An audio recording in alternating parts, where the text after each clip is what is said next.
ఏమైందిరా తమ్ముడు అంత డల్గా కూర్చున్నావు? ఏం లేదులే అక్క. సరేలేరా రీల్స్ చేద్దాంరా, చాలా డేస్ అయిందిగా. లేదక్క, నాకు ఇంట్రెస్ట్ లేదు రీల్స్ చేయడానికి. సరేలేరా రీల్స్ వద్దులే, ఏమైంది చెప్పు. వదిలక్క, నీకు ఎన్నిసార్లు చెప్పాలి నాకు ఇంట్రెస్ట్ లేదని. సర్లే సారీలే. ఒకసారి ఈ జుట్టు చూడక్క నాకు ఎలా ఊడిపోతుందో, దాంతో పాటు మొక్క మీద పింపుల్స్ కూడా వచ్చేస్తున్నాయి. నాకు అందుకే రీల్స్ చేయడానికి ఇంట్రెస్ట్ రావట్లేదు. మన వాటర్ ట్యాంక్ క్లీన్ చేసి చాలా రోజులు అయింది. వాటర్ క్లీన్ గా లేకపోతే ఇలాగే జరిగిద్ది.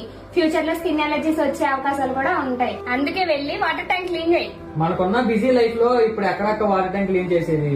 అందుకే మనలాంటి వాళ్ళ కోసం ఉన్నారు కదా hygienic water tank cleaning service వాళ్ళు. మన వాటర్ ట్యాంక్ క్లీన్ గా లేకపోతే మనకి ఫ్యూచర్ లో స్కిన్ ఎలర్జీ వచ్చే అవకాశం కూడా ఉంటుంది. ప్రెసెంట్ మనకున్న బిజీ లైఫ్ లో వాటర్ ట్యాంక్ క్లీన్ చేయడం అనేది చాలా కష్టం. ఇప్పుడు మనకి ఆ కష్టం లేకుండా hygienic water tank cleaning service వాళ్ళు అయితే క్లీనింగ్ సెట్ అంతా వాళ్ళే తెచ్చుకొని ఎంత చక్క మనకైతే వాటర్ ట్యాంక్ క్లీన్ చేసేస్తారు. ఎక్కడ ఉన్నా సరే వచ్చి వాళ్ళైతే వాటర్ ట్యాంక్ అయితే క్లీన్ చేస్తారు. ఇంకెందుకు లేట్ చేస్తున్నారు గైస్, ఇప్పుడే స్క్రీన్ పైన కనబడుతున్న నెంబర్స్ కి కాల్ చేసి మీరైతే వాటర్ ట్యాంక్ అయితే క్లీన్ చేయించుకోండి.